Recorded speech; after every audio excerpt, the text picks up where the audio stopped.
Welcome to the world of science fiction Neon's Alien. Don't forget to like, subscribe, and tap the notification bell so you never miss a new story from Neon's Alien universe.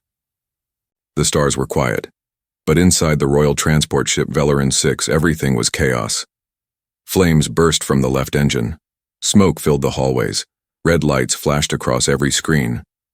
Emergency detected. Core meltdown in progress. Crew. Members ran in panic. Some shouted orders, some screamed. A few never got the chance to scream at all. The ship had been peaceful just minutes ago, carrying the young heirs of Velsera, alien children of royal blood, heading to their education sanctuary. Now, it was a death trap, and no one knew what caused the explosion. In the lower deck, where smoke had already turned the air gray, a human sat against the wall, handcuffed and forgotten. His name was Evan Rook. He wasn't a soldier or a diplomat. He was just an engineer from Earth, a man hired to check cooling systems and fix failing doors. And now, he was about to die. Unless he didn't. A second blast shook the floor. Sparks flew from the ceiling. Evan looked at the fire, then at the cuffs on his wrists. He didn't panic. He didn't scream. He just muttered, "Cheap Velsera locks," and slammed his wrists against the sharp edge of the wall panel, once, twice. Snap. The cuffs broke. He stood up slowly. His legs hurt. His lungs burned. But he moved forward, not toward the escape pods, toward the children's wing. He remembered the map of the ship. He had fixed the ventilation just 2 days ago.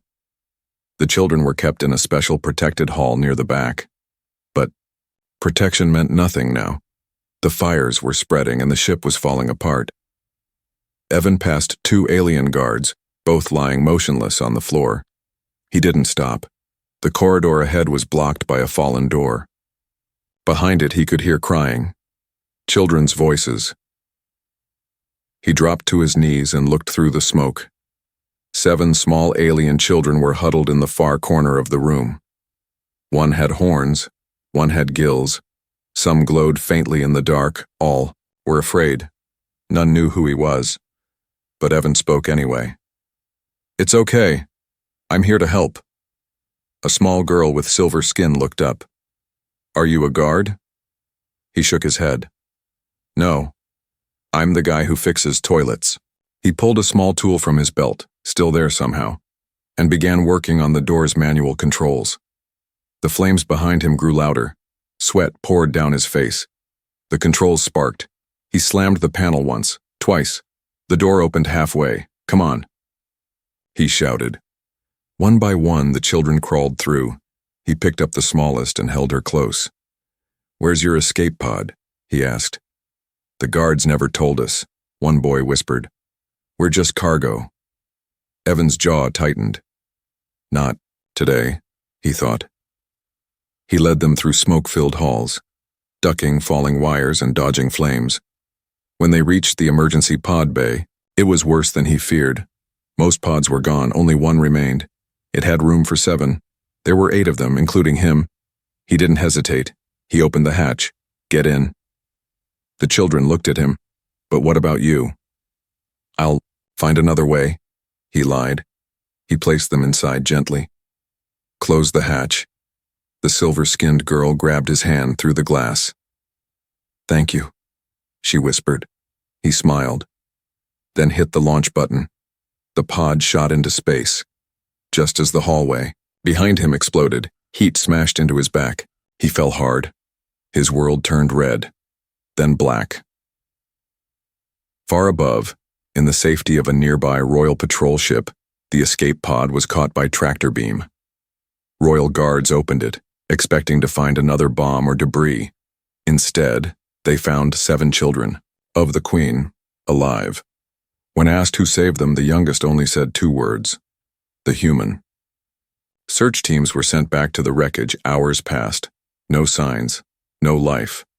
Until one rescuer found something floating in the debris.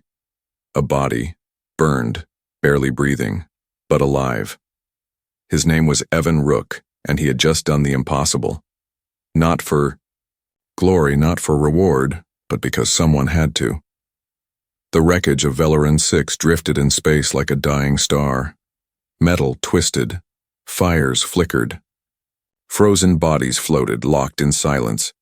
Only one escape pod had launched. Only 7 children had survived. And no one expected the human to be among them. On board the royal cruiser Sirentha, panic turned to shock when the pod was opened. 7 alien children stumbled out, alive, coughing, crying. The silver-skinned girl gripped the hand of the patrol captain. "A human," she whispered. He put us inside. He saved us." The captain frowned. "What human?" Across the radio waves, a voice called out, "We've found something. Coordinates. Aero 2 Zeta Grid. There's a body." The Queen's officers turned silent. No one spoke as the image came on screen. A figure floated among debris, tethered to a metal beam. Burned. Helmet cracked.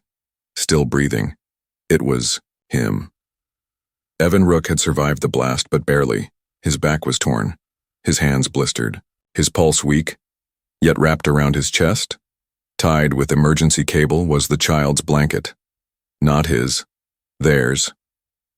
He was rushed to the med bay, placed into stasis fluid, and sealed behind healing glass.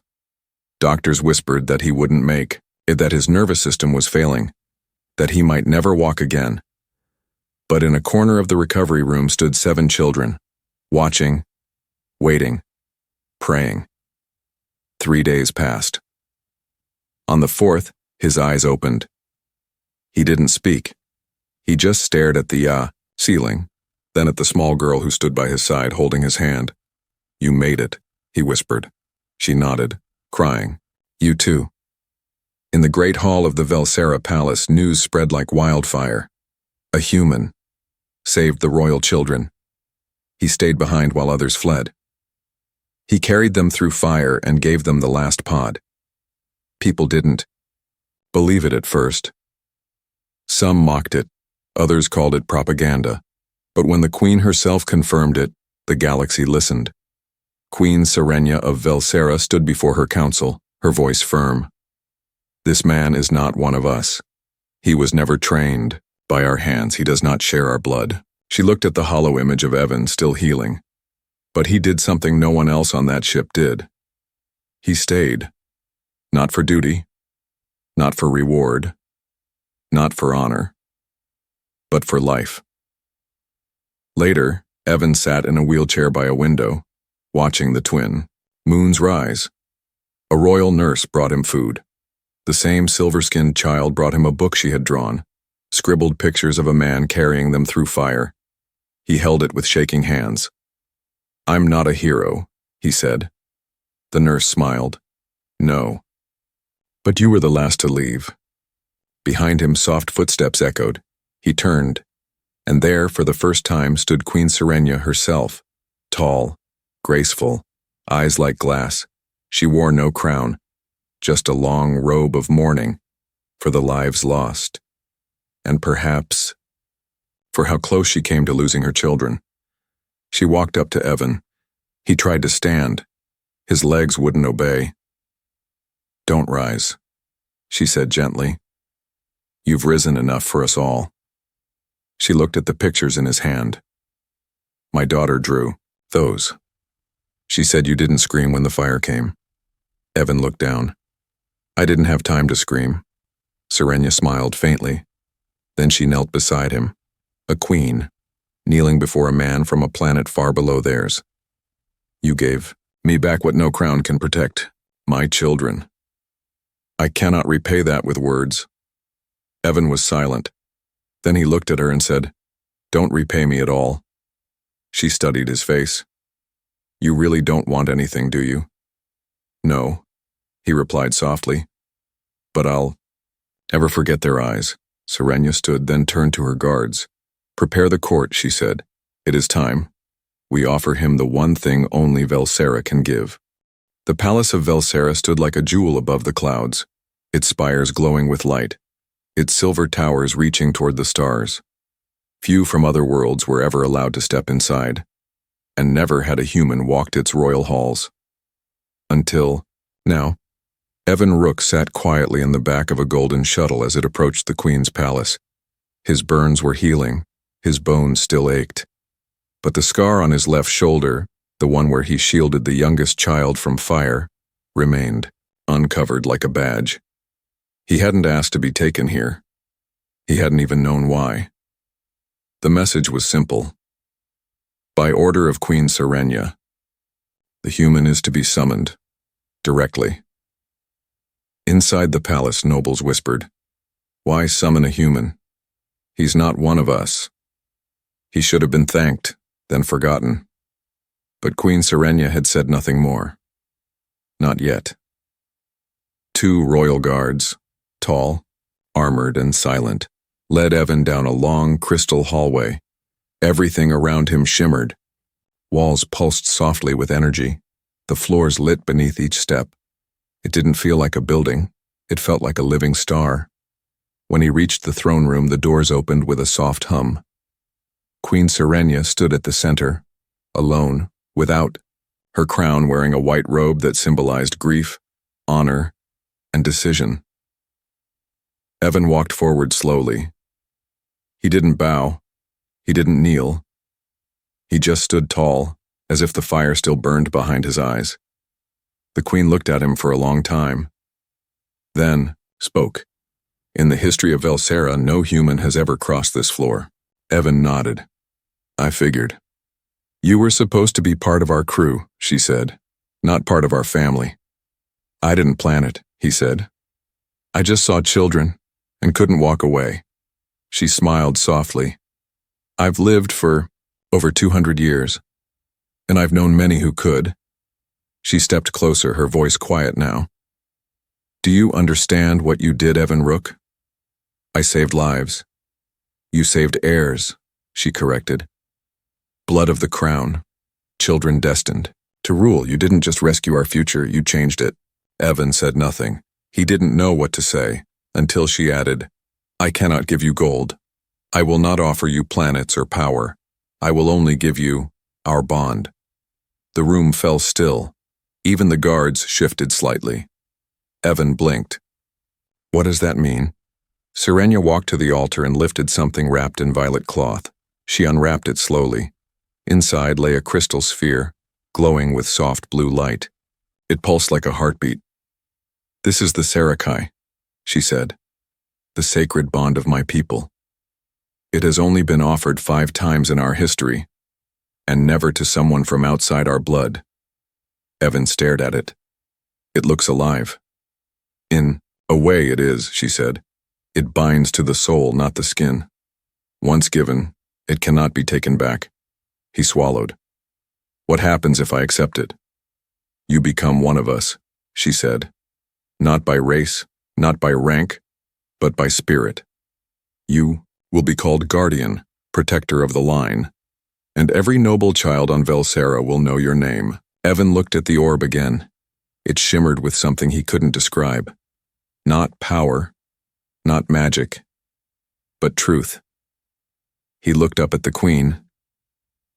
"You don't know who I am," he said. "Where I've come from, what I've done." "I know what you did when no one else stayed," she replied, "and that is more than enough." Silence passed. Then Evan reached out and touched the sphere. Warmth flowed into his fingers, through his arm, into his chest. For a moment, he saw fire again, children crying, a hallway breaking, and his hands pulling them out. When the light faded, the sphere dimmed, and in its place, a symbol glowed faintly on his wrist, a mark only seen by those who understood its meaning. He didn't feel like a hero, he just felt steady, seen, whole. "Queen." Serenia stepped forward and bowed her head. "You are now part of Velsera, Evan Rook. Your path is your own. But if you ever choose to walk beside us, know that you are no longer alone." From that moment on, the galaxy knew a human had been chosen, not by blood, but by fire. Not all were pleased, not everyone bowed, not everyone believed. Word spread quickly across the towers and rings of Velsera. The human was given the Serakai. The queen has bonded with an outsider. The fire savior is now one of us.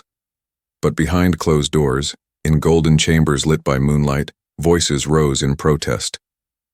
Inside the council hall of elders, 13 figures sat beneath a dome of starlight. These were not warriors. They were the keepers of law, memory, and ancient judgment. The eldest among them, Coralmere, struck the floor with his staff. This cannot stand. He is human. He has no lineage, no trial, no scars earned, under our sky. He cannot wear the mark without test. Queen Serenia stood alone before them, calm, but cold. Then let him prove himself. Back in the palace, Evan Rook sat on a quiet balcony, watching twin moons rise again. A light breeze touched his bandaged arm. The glowing mark of the Serakai pulsed beneath his skin. He didn't feel like a legend. He just felt tired. That's when Vera, the silver-skinned child he had carried from the fire, sat beside him. "They don't like you," she said. He smiled, a little. "Most people don't. Are you afraid?" He looked at her. "Yes." She reached out and held his hand. "Good," she said. "That means you're still real." The next morning, the queen gave him the news. "The council has spoken," she said. "If you wish to keep the bond, you must pass the trial of flame and spirit." Evan blinked. "Sounds warm." "It is not," she said softly. He was led to a distant temple, carved into a mountainside beneath a roaring waterfall. The temple glowed with blue light and was guarded by silent priests. Inside stood a giant stone ring. At its center, fire, ice, wind, steel. A living trial, half machine, half tradition, designed to test not strength, but soul. Serenia explained. "The rules. You will face 3 stages," she said. "The trial of flame to test your courage. The trial of silence to test your mind. And the trial of shadow to test your will. No one will help you. No one can speak for you. If you fall, the bond is broken." Evan nodded. He didn't protest. He didn't beg. He just stepped forward and whispered, "Let's get it over with." Stage 1. Flame. He was locked inside a steel chamber. The temperature climbed rapidly. The walls hissed with fire, but Evan didn't scream. He closed his eyes and remembered the ship, the children's voices, the burning hallway. He took slow breaths, moved to the coolant vents, and rewired one with a broken coin from his pocket. The flames died. He didn't conquer the fire. He outsmarted it. Stage 2. Silence. A black room, no sound, no light, no time, just thoughts and memory. Voices came, not real ones, but old ones, from Earth, from failure, from guilt. "You're nothing, Evan. You always run. You couldn't save her." He shook his head. I stayed when others ran." He clenched his fists. "I am still here." The silence broke, and the door opened. Stage 3. Shadow. He entered a circle of mirrors. Each mirror showed a different version of him. Angry, proud, afraid, broken. One by one, the reflections stepped out and fought him. Not with fists, but with words. "You're no hero. You just didn't die fast enough. You're lucky, not brave." He stood in the center, heart pounding. Then he whispered, "I don't need to be a hero. I just need to be someone who stayed." The shadows vanished, the mirrors shattered, and the final gate opened. Outside, the queen waited, so did the council, so did the world. And when Evan Rook walked out, burned, bruised, and standing tall, the stars seemed to pause for a second, then Coralmere bowed his head. "The trial is complete. The human has passed." The queen stepped forward and looked him in the eye. "You do not fight like us," she said. "You do not think like us, but you have something rarer. You chose us." And Evan Rook didn't answer with words. He just looked at the sky and smiled. The mountain trembled, not from war, not from storm, but from the footsteps of thousands who came to watch a human walk where no outsider ever had. The arena of Arkal, a sacred ground where only warriors of blood had ever fought, was awakened. For the first time in a century, its black walls stretched high into the sky. Its cold floor steamed beneath ancient vents of fire and frost. Today it would decide if a human was truly worthy of the Sarakai. Evan Rook stood at the gate. No armor, no weapons, only a thin combat suit and the glowing bond mark on his wrist. He stared ahead, quiet, calm, until Queen Serenia stepped beside him. "This trial is not required," she said gently. "You already passed the sacred test." He looked at her. "But the people haven't accepted me, and they won't until I show them what I'm made of." She studied him. "Do you know what awaits you?" "No," he replied. "But I didn't know what was behind that burning hallway either." Above the arena, nobles watched from sky balconies. Alien soldiers filled the stands. Velsera's children sat with their teachers, whispering, "That's him. That's the fireman." Drums echoed, and the gates opened. First phase. The fire path even stepped onto a platform made of shifting metal plates. Below it, pure flame. The tiles moved every few seconds, unpredictable.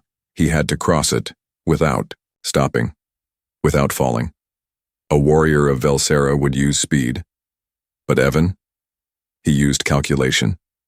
He watched the pattern. He timed the rhythm. He stepped slowly. Not fast, but sure. One plate moved too soon. He slipped. The crowd gasped. But he caught the edge with one hand, pulled himself up, and kept going. He reached the other side. Smoke covered his back. His palms were scorched, but his eyes still burned with focus. Second phase, the ice cage. The floor dropped. He fell into a pit of frozen mist. Inside, a Joricon, a massive frost beast used only for royal trials. 12 feet tall, 4 arms, eyes like blue knives, it roared, shaking the stone. Most would run, some would fight. Evan just stood still. The beast circled, sniffed, roared again, then charged. Evan didn't move until the last second. He dove under its swing, rolled behind it, and sprinted to the far wall. There, in the ice, he saw what he needed. A broken spear. Just the shaft, no blade. He grabbed it, waited. The beast roared again, charging. He didn't throw it. He slammed it into the ice under his feet, cracking it. When the beast stepped down, the floor collapsed. It fell, partially trapped. Evan didn't kill it. He walked up to its head and bowed. The crowd was silent. Then slowly, they rose. Not cheering, not clapping, just standing, in respect. Above them, Queen Serenia placed her hand over her chest, the gesture of binding, of loyalty, of truth. Evan climbed from the pit, shivering, bleeding, exhausted and yet whole. The elder council stepped forward. "Human," Coral Mir said, voice shaking. "You did not fight like us, you did not kill as we would." Evan looked at him. "I'm not here to be you. I'm here to be me." Then the youngest child in the crowd shouted, "He stayed." Another added, "He didn't leave us." And the third Vera stood tall and said, "He is one of us now." The crowd erupted, not with noise but with light. Each person touched their mark, glowing blue. Their way of saying yes. Their way of saying, "He is ours." Evan Rook stood in the center of the arena, alone, but no longer unknown. Not a warrior, not a prince, but a man who fought with fire, with frost, with heart. And won. The stars above Velsera burned brighter that night, not from war, not from ships, but from hope. A ceremony had been called, the largest in centuries, not for coronation, not for victory, but for something far more rare. A human was about to receive the sacred bonding of the crown. Thousands filled the sky domes of the sanctum of light. nobles, warriors, and off-world ambassadors. Children of every caste stood along crystal balconies. Even the silent monks came, faces hidden, holding candles made from the light of fallen stars. At the center of it all stood a man with scarred hands and tired eyes. Evan Rook. No longer prisoner. No longer outsider. He stood atop a glowing platform dressed in a robe of deep black, the color of self-sacrifice in Velsera culture. Across from him stood Queen Serenia, her crown not on her head, but resting on a floating pedestal between them. She wore ceremonial white, marked with gold threads that shimmered as she moved. The people waited. The air held its breath. The queen stepped forward, holding a small sphere between her palms. The crystal of binding, a sacred relic passed down through generations, used only in soul-level unions, not marriage, not servitude, but something ancient, pure, and eternal. I have lived over 2 centuries, Serenia began, her voice echoing across the sanctum. I have seen battles. I have known betrayal. I have buried friends and watched empires rise and fall. But never, never have I seen a moment like the one when a human carried my children through fire. Gasps, whispers, emotion. Her eyes never left Evan. He did not kneel for power. He did not run for reward. He simply chose to protect what others left behind, and for that, I choose him. She lifted the crystal high. It glowed with a soft blue flame. With this, I offer you a sacred bond, not of blood, not of law, but of truth. Evan Rook of Earth, will you receive the bond of Velsera? Evan stepped forward. He looked at the queen, then at the children watching from the balconies, those same eyes he had carried through fire. I didn't come here for this, he said simply. I didn't know what I was getting into. He paused. But if this bond means I'll always be able to protect those who need it, then yes. The crowd erupted in soft light. Candles flared. Winds swirled gently in the dome. The queen placed the crystal against Evan's chest, pulsed, then melted into light, absorbing into the mark on his skin. He staggered, then stood taller, like something inside him had finally found home. The queen lowered her head and spoke the final words of the rite. He is now guardian of the crown. He walks with the trust of Velsera. He speaks with the weight of my voice. The people bowed, not out of fear, not out of command, but out of love. And in that moment, Evan understood. He had not just saved children. He had reshaped a world. Later that night, under the twin moons, Evan and Serenia stood alone on the palace balcony. She looked at him. Do you know what you've become? He shook his head. She smiled. A story we will tell for generations. It began with fire. It ended with light. Evan Rook, once a nameless engineer floating between forgotten jobs, now stood on the highest spire of Velsera's palace, watching the stars he had once looked at with no purpose. Now every star knew his name, but he didn't wear armor. He didn't carry a sword. He carried something far heavier: responsibility. Weeks had passed since the sacred bond. Every day, messages poured in, from outposts, from orphanages, from broken colonies. The guardian is welcome here. Send him to speak. Let him protect what others won't. He had become a symbol, not of Velsera's power, but of hope. Queen Serenia often watched him from afar. She never ordered him. She never claimed him. But whenever he stood beside her, the people stood straighter, because together they reminded the galaxy, a queen did not need a sword, a human did not need a crown, and trust was stronger than blood. One morning, Evan visited the royal school. 7 children ran into his arms, the same ones he'd saved from that burning ship. Vera, the silver-skinned girl, looked up at him with wide eyes. Do you ever miss your home? Evan thought for a long time, then knelt.